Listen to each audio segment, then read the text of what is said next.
នាងស្នេហ៍យើងមានរឿងអ្វីទៅព្រឹងមិញជួបពើនៅញ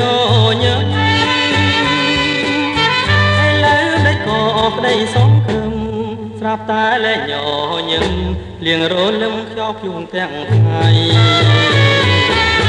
អក្សរាមានស្នេហ៍សរសេរឲ្យប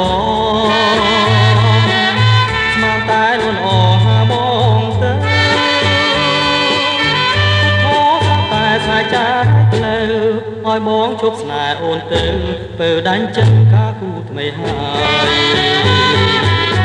អូនឲ្យ5ផងបងខរឿងអ្វីព្រឹងមិញថ្មីស្រីស្បត់នឹងបងមិនជឿទេថាអូនប្រែខ្នងថាអ្នកណាបងខំនួនល្អ